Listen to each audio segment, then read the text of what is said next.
Bonjour et bienvenue dans Géopolitis pour une émission consacrée aux nouvelles techniques d'espionnage et de désinformation. L'affaire Pegasus, révélée en 2021, fait l'objet d'un film présenté au FIFDH. Retour sur cette incroyable opération d'infiltration de dizaines de milliers de téléphones portables. Les tensions entre Pékin et Washington autour des ballons espions chinois montrent que l'espionnage entre États reste toujours aussi sensible. Aux frontières de l'espionnage, un consortium de journalistes révèle les campagnes massives de désinformation pratiquées par des sociétés très rentables. Il y a bientôt 10 ans, le 6 juin 2013, Edward Snowden révélait que les États-Unis et la Grande-Bretagne espionnaient le monde entier avec la NSA.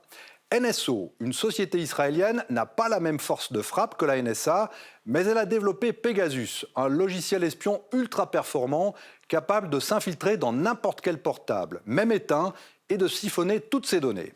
Une quarantaine de pays avaient acquis ce logiciel au moment de la révélation de l'affaire par le consortium de journalistes internationaux rassemblés autour de Forbidden Stories, dont nous recevrons le directeur et fondateur, Laurent Richard. Vendu très cher pour traquer les réseaux criminels ou terroristes, Pegasus a été dévoyé pour espionner des journalistes, des opposants politiques et activistes, mettant en danger leurs contacts, comme dans le cas du meurtre de l'opposant saoudien Jamal Khashoggi. Le fait qu'Emmanuel Macron ait vu le Maroc espionner son portable grâce à Pegasus, ce que le Maroc nie, a évidemment fait beaucoup pour la notoriété de NSO. Une société qui a perdu de nombreux contrats depuis ces révélations, mais une vingtaine d'autres se sont engouffrés dans ce marché très rentable et sans règles. On regarde un extrait du film Projet Pegasus avant de retrouver notre invité dans le cadre du FIFDH où le film était présenté. On va se faire un brief là, il faudrait qu'on éteigne tous nos téléphones portables et on les met tous dans la pièce à côté.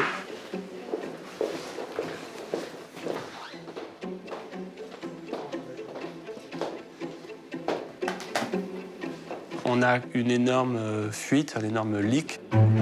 Un an avant les révélations, Forbidden Stories, une organisation internationale de journalistes, a eu accès à une fuite de données. Donc, il y a un gros travail. Une liste de 50 000 numéros de téléphone, potentiellement visés entre 2016 et 2020, par le logiciel espion Pegasus. Rendez-vous compte, on peut pénétrer dans le téléphone de n'importe qui dans le monde. Et sans que personne ne surveille, puisqu'NSO dit à ses clients « Vous devez signer cette clause selon laquelle vous n'utiliserez ce système que pour des enquêtes criminelles ou antiterroristes, mais on ne viendra pas vérifier ce que vous faites avec. » En gros, vous avez carte blanche. En ce qui te concerne, il y a énormément de données pour 2019. Une année avec d'importantes protestations. Tu as fait une grève de la faim avec d'autres personnes. Il y avait eu une marche des femmes dont tu avais pris la tête. Tu as été la personne la plus ciblée. Pourquoi sont-ils si obsédés?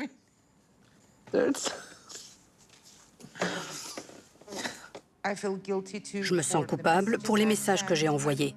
Je me sens coupable pour les sources qui me transmettent des informations en croyant que les canaux de messagerie chiffrés sont sûrs. Ils l'ont fait sans savoir que mon téléphone était infecté. Ces entreprises sont extrêmement prédatrices et leur proie, c'est nous tous, un nous mondial. Peu importe qui vous êtes et ce que vous faites, votre position ne vous protège pas. Vous êtes Premier ministre, devinez quoi, vous êtes sur la liste. Vous êtes juge à la Cour suprême, vous êtes sur la liste. Vous êtes une personne ordinaire, devinez quoi, vous êtes aussi sur la liste. Nous ne serons pas en sécurité tant que nous n'aurons pas changé le jeu. Bonjour Laurent Richard. Bonjour. Vous avez fondé Forbidden Stories, un consortium de journalistes dédiés à la protection et surtout à la poursuite du travail de journalistes assassinés ou de journalistes en danger. On vient de voir plusieurs extraits du film Pegasus, un espion dans votre poche, qui est présenté ici au FIFDH. Alors évidemment, première question, est-ce que c'est la plus grosse révélation depuis l'affaire Snowden ? Oui, en matière de cybersurveillance, depuis les révélations de Snowden, qui avait révélé des programmes américains d'écoute et de capture des métadatas de toutes les communications sur Terre, le projet Pegasus a révélé un espionnage de masse, systématique, extrêmement précis, extrêmement sophistiqué, contre des milliers de citoyens dans le monde. Officiellement, c'était censé être un système, un logiciel d'espionnage fait pour écouter et intercepter les communications de terroristes et de criminels. En réalité, on a découvert et on a révélé que des militants des droits de l'homme, des journalistes, des opposants politiques, des dissidents étaient traqués par ce même logiciel utilisé par des dizaines d'États. En 2 mots, ce logiciel, il fonctionne comment ? C'est l'un des logiciels les plus sophistiqués qui ait jamais été inventé. Et c'est une arme. En fait, en réalité, on parle d'une arme militaire utilisée contre des civils. C'est produit par des gens qui ont un background militaire. C'est un logiciel ultra sophistiqué qui est capable d'activer le micro de votre téléphone, d'activer la caméra de votre téléphone, d'aller chercher vos emails, vos photos, vos vidéos, les mots de passe que vous avez enregistrés sur votre téléphone. Bref, c'est un logiciel qui permet de savoir tout sur vous, même plus que vous-même, puisqu'il a accès à toutes les informations, y compris vos communications, évidemment, avec vos interlocuteurs. Donc quand vous êtes un journaliste et que vous discutez avec une source, vous êtes en danger et vos sources sont en danger. De la même façon, si vous êtes un dissident et que vous essayez de fuir un pays, vous serez en danger et vous serez traqué grâce à ça ou à cause de ça. Et on le voit bien, effectivement, dans l'extrait qu'on a passé, cette journaliste azerbaïdjanaise qui découvre horrifiée que tous ces contacts ont pu être écoutés. Oui, et c'est ce qu'il faut rappeler, c'est que c'est absolument totalement traumatisant que d'être victime d'un cyberespionnage. Et c'est ce que je pense la société civile, le législateur, nos décideurs n'ont pas assez compris ou entendu. On parle d'une arme militaire utilisée encore une fois contre des civils. Et quand on découvre comme Khadija Ismailova, journaliste en Azerbaïdjan, qui travaille dans une dictature, qui essaye d'informer l'opinion publique de faits de corruption gravissimes, quand elle découvre qu'elle est visée et hackée par Pegasus, c'est un traumatisme absolu pour elle, mais aussi pour ses proches, pour toutes les personnes qui ont pu lui faire confiance un jour et discuter avec elle. C'est un traumatisme parce que vous savez que ceux qui vous veulent du mal détiennent des informations qui, un jour, peut-être seront utilisées contre vous. Donc c'est un cauchemar sans fin, parce qu'un jour, peut-être, des informations seront utilisées contre vous pour tuer votre carrière, tuer votre crédit, votre réputation. Alors, c'est un logiciel qui est donc israélien, on le voit dans le film, fait par une petite société, NSO Group, mais qui est quand même contrôlée par le gouvernement. En gros, le gouvernement israélien, c'est un outil de soft power quand ce logiciel est vendu à certains pays. Alors, ce n'est pas une petite société, c'est une grande société, c'est le leader du cyberespionnage dans le monde. Et c'est une société effectivement basée en Israël qui a besoin du feu vert du gouvernement israélien pour pouvoir exporter sa licence de vente du logiciel Pegasus parce que c'est une arme militaire et donc ils ont besoin d'avoir un agrément du ministère de la Défense. C'est officiellement, NSO Group n'a pas connaissance des cibles qui sont surveillées par les clients auxquels ils vendent le logiciel. Et nous, on n'a pas pu effectivement le démontrer. Donc le gouvernement israélien derrière a utilisé effectivement NSO Group et a accompagné NSO Group dans les différentes visites d'État de Benjamin Netanyahou, par exemple, dans certaines visites officielles, s'est servi de NSO Group et de son logiciel Pegasus pour créer et signer des contrats et avoir des relations commerciales avec différents pays.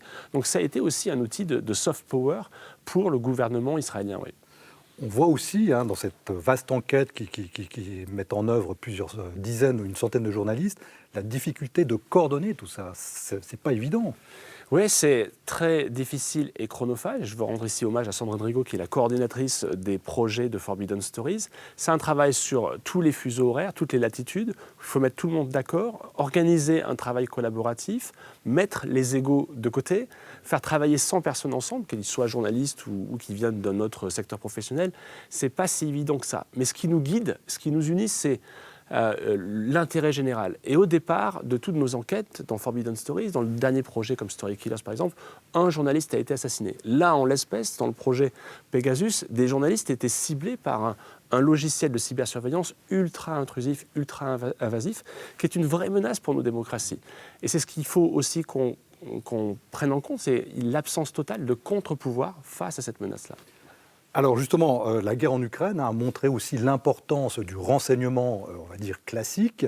Les Américains ont su à l'avance, en gros, ce que préparaient les Russes. Et ça, évidemment, ça fait partie de l'espionnage, on va dire, le plus sophistiqué, mais aussi le plus classique, avec les fameux ballons espions. On se retrouve juste après ce sujet de Mélanie Ohayon.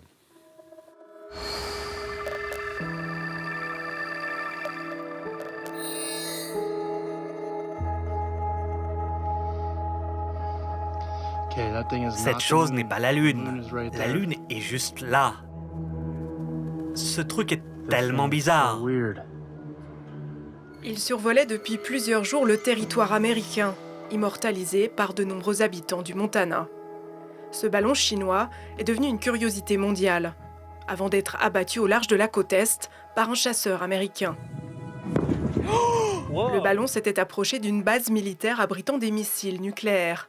Quelques jours plus tard, 3 autres engins non identifiés ont été abattus par l'US Army. La Chine dénonce une hystérie américaine et parle de l'intrusion involontaire d'un simple ballon météo. Il s'agit à 100% d'un abus de la force militaire, à 100% d'une réaction excessive, à 100% d'une hystérie et d'une violation grave des conventions internationales. Pour Washington, aucun doute, l'engin fait partie d'un programme chinois de ballons espions. Nous savons maintenant qu'il s'agit de ballons chinois opérant sur au moins 5 continents, dans des régions telles que l'Amérique du Sud, l'Asie du Sud-Est, l'Asie de l'Est et l'Europe. C'est une technique d'espionnage très ancienne qu'on pensait largement délaissée au profit des satellites. Mais ces ballons-sondes, qui naviguent le plus souvent entre 20 et 40 km d'altitude, ont de précieux atouts. Plus difficiles à repérer par les radars et bien moins chers qu'une surveillance par satellite.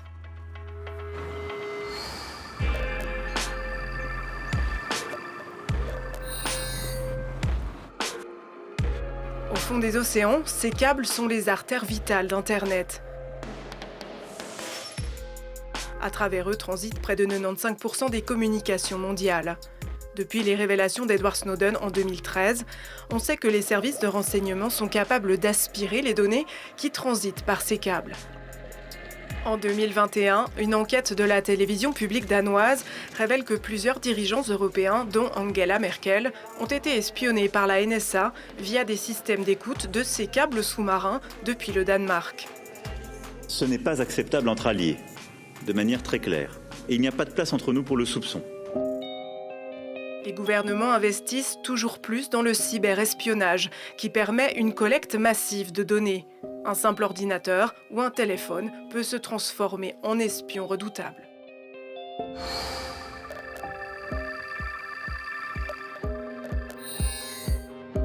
Les capacités réelles d'espionnage des États sont par nature difficiles à identifier. Dans beaucoup de pays, les sommes allouées aux services de renseignement restent classées secret défense, comme en Russie ou en Chine. Aux États-Unis, ces données sont déclassifiées depuis 2007. C'est un budget colossal, en hausse quasi constante ces 15 dernières années. L'an dernier, près de 90 milliards de dollars. À titre de comparaison, c'est bien plus que le budget total de la défense russe en 2021. Les États-Unis prévoient d'augmenter encore ce budget l'an prochain, tout comme les Français et les Britanniques.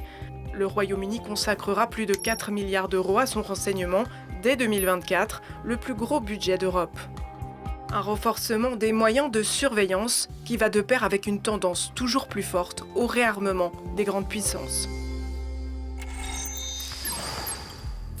Alors on le voit bien, hein, dans la compétition pour le leadership mondial, l'espionnage reste évidemment le nerf de la guerre. Il s'agit de voler des secrets industriels ou militaires. Ça reste d'une importance cruciale. Oui, voilà. De tout temps, l'espionnage, la collecte d'informations, c'est une arme clé pour tout État qui veut peser dans le débat géopolitique, commercial, obtenir des informations sur le projet aérospatial de tel pays. C'est évidemment clé, par exemple. Le problème dans tout ça, c'est qu'on voit ces enveloppes budgétaires gonflées de manière stratosphérique partout dans le monde. On ne peut pas en dire autant des contre-pouvoirs démocratiques. On ne peut pas en dire autant de qu'est-ce que l'on a comme process dans nos pays, en Europe, mais partout dans le monde, pour savoir ce qui est fait exactement avec cet argent, parce que tout ça va être couvert par le secret défense. Alors on peut comprendre qu'il y a des sujets qui ne peuvent pas être révélés au nom de la sécurité du pays global, du gouvernement, de l'exécutif. Mais il faut au moins mettre en place des contre-pouvoirs. Et l'affaire Pegasus, c'est aussi le signe d'une époque qui n'a plus de contre-pouvoir en matière de surveillance. Quand on découvre que des milliers d'avocats, de journalistes sont espionnés et que, en fait, il n'y a rien pour protéger le citoyen contre ça. Il n'y a aucun mécanisme, il n'y a aucune possibilité de poursuite judiciaire qui soit vraiment, réellement sérieuse. On est dans un désastre démocratique. Réellement. Parce que c'est quand on espionne un journaliste, on veut savoir à qui qui parle à ce journaliste, qui est la source, quelle est la prochaine histoire qui va sortir. Quand on espionne un militant des droits de l'homme, on veut empêcher la manifestation et le contre-pouvoir de s'organiser. Donc c'est une vraie menace pour nos démocraties et on n'a pas de solution. Donc si demain, par exemple, vous apprenez que vous êtes la victime de Pegasus, qu'est-ce que vous pouvez faire ? Est-ce que vous vous retournez contre Apple et que vous portez plainte contre eux parce qu'ils vous ont vendu un téléphone qui finalement n'était pas si sûr que ça ? Allez-vous vous retourner contre NSO Group qui est basé en Israël ? Il faudra prendre des avocats basés en Israël, ce n'est pas certain. Impossible de se retourner contre l'État qui vous surveille parce qu'officiellement, il ne vous surveille pas. Donc c'est très compliqué. Donc c'est aux législateurs aujourd'hui de bâtir des lois, une régulation pour encadrer ça et essayer de produire quelque chose qui va protéger le citoyen. Alors, par rapport justement à cet espionnage, on va dire, étatique, NSO Group, c'est de l'espionnage privé, mais il y a aussi tout ce qu'on appelle l'OSINT, donc les sources ouvertes, qui permettent quand même, finalement, de contourner tout ça. C'est vrai que des enquêtes journalistes se font grâce à l'OSINT. Alors, c'est vrai que l'OSINT, donc l'OSINT, c'est toutes les Open informations... Source Intelligence. Open Source Intelligence, c'est toutes les informations que vous pouvez trouver en source ouverte sur Internet, sur Twitter, sur Facebook, sur tous les réseaux sociaux, tout ce qui existe. Et il y a des méthodes pour aller chercher ces informations-là. Et grâce à l'OSINT, grâce à ces informations en source ouverte, des journalistes comme Bellingcat, par exemple, ont pu révéler des affaires d'État, des meurtres commis, des tentatives d'empoisonnement commis, par exemple, en Angleterre, des opérations militaires identifiées grâce à l'identification par des techniques OSINT par des citoyens qui se sont emparés du sujet en allant chercher sur Twitter où se trouvaient les casernes, les soldats dans tel pays parce qu'ils faisaient du running et utilisaient une montre connectée. Donc ça, c'est les techniques OSINT. C'est assez intéressant parce que ça permet d'organiser une sorte de contre-pouvoir démocratique où chacun peut se révéler investigateur et enquêter en source ouverte. En même temps, les États et les services de renseignement d'État le voient aussi et développent des algorithmes et des plateformes ultra puissantes pour aller récupérer toutes ces sources ouvertes et collecter ces informations-là pour ensuite mieux viser ceux qui veulent viser. Alors, vous en parliez au début, donc votre organisation Forbidden Stories a sorti une autre série de révélations, Story Killers, où on apprend qu'une société israélienne, Team George, se vante d'être capable de modifier les résultats électoraux dans plusieurs pays africains. Il y a une autre société qui vend à ses clients la possibilité d'effacer tout ce qui est sur le net. On se retrouve juste après ce sujet de François Ruchti.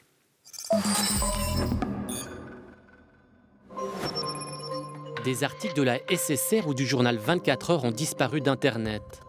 Ils exposent des affaires de corruption liées à des banques privées genevoises ou des personnes condamnées pour des crimes en Suisse. Au total, ce sont plusieurs milliers d'enquêtes journalistiques dans le monde qui ont été effacées. Il ne reste plus que des messages d'erreur. Ces articles sont victimes d'une entreprise, Eliminalia. Cette société est mandatée par des clients pour se débarrasser d'articles négatifs sur eux. Elle utilise pour cela des techniques informatiques sophistiquées. En Suisse, 43 clients ont bénéficié des services d'Eliminalia, dont un célèbre artiste condamné pour attouchement sur mineurs et des entrepreneurs tessinois proches de la mafia italienne. Pour Sébastien Fanti, avocat spécialiste en droit des technologies, c'est illégal. Si vous voulez, c'est un tueur à gages numérique. C'est-à-dire qu'il va faire disparaître toute opposition sur le net, moyennant le paiement d'un certain montant, généralement très important.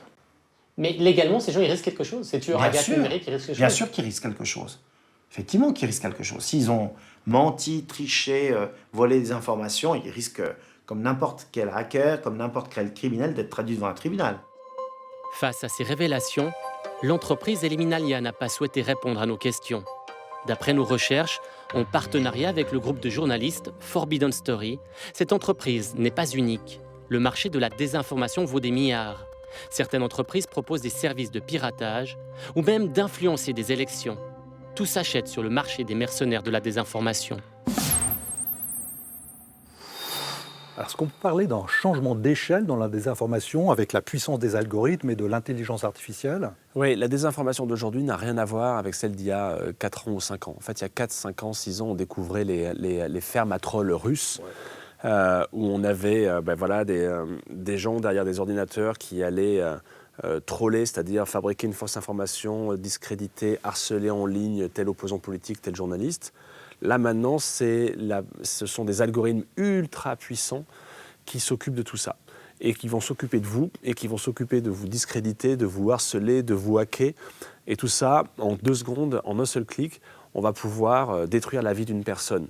Et c'est ce que Story Killers a révélé. C'est une enquête de 100 journalistes coordonnée par Forbidden Stories qu'on a déclenchée après l'assassinat d'une journaliste indienne qui enquêtait sur la désinformation et qui en a été victime. Et donc on s'est unis à 100 pour poursuivre son travail-là. Pour le poursuivre partout dans le monde, entre autres en Israël, où effectivement les journalistes de Haaretz, qui sont partenaires avec nous, avec des équipes de Radio France, ont pu infiltrer une boîte, une entreprise qui se fait appeler Team Roré, qui en réalité n'a pas vraiment de nom.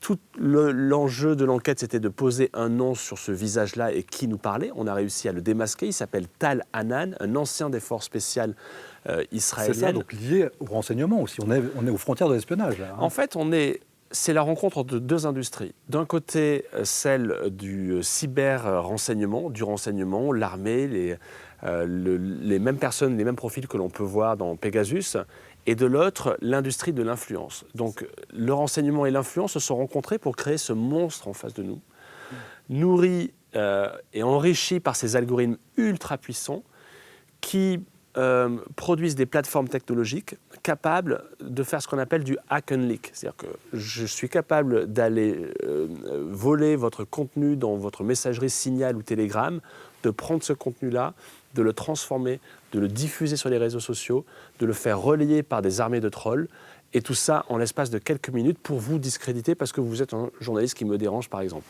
Alors, on a vu évidemment la puissance de ces sociétés lors des élections américaines ou lors du Brexit. Est-ce qu'on peut craindre que ça soit encore pire pour les prochaines échéances? Oui, ça le sera. C'est pas les mêmes, hein, c'était d'autres sociétés, mais enfin, ça fonctionne pareil. En fait, je pense qu'il ne faut pas le craindre, il faut en être certain. Il faut être certain qu'on est dans une époque où effectivement ces algorithmes, ces entreprises sont de plus en plus nombreuses. Il y a un rapport d'Oxford qui est sorti en 2020 et qui a dénombré 65 entreprises privées impliqués dans des manipulations d'opinion publique sur les réseaux sociaux pendant des campagnes présidentielles dans 45 États. Il y a un développement et un essor incroyable de l'industrie privée au service des États pour livrer de la désinformation tout au long, qui se passe aujourd'hui parce qu'il n'y a rien pour encadrer tout ça. C'est le Far West absolu. Donc on est face à un monstre qui profite d'une absence totale de régulation et qui est capable, à condition que vous ayez de l'argent pour ça, c'est entre 6 et 15 millions d'euros pour déstabiliser une campagne. C'est le prix qui a été donné à nos reporters de Haaretz et de Radio France, membres de Forbidden Stories, quand ils se sont présentés comme des intermédiaires agissant au nom d'un président africain voulant repousser un scrutin électoral. 6 à 15 millions. Donc il suffit de payer pour avoir ce type de désinformation-là. Eh bien, merci Laurent Richard, c'était passionnant. Et évidemment, on regardera votre film que l'on pourra voir sur le site d'Arte prochainement. Merci à vous. C'est une autre opération spectaculaire de la CIA qui a été révélée en 2020.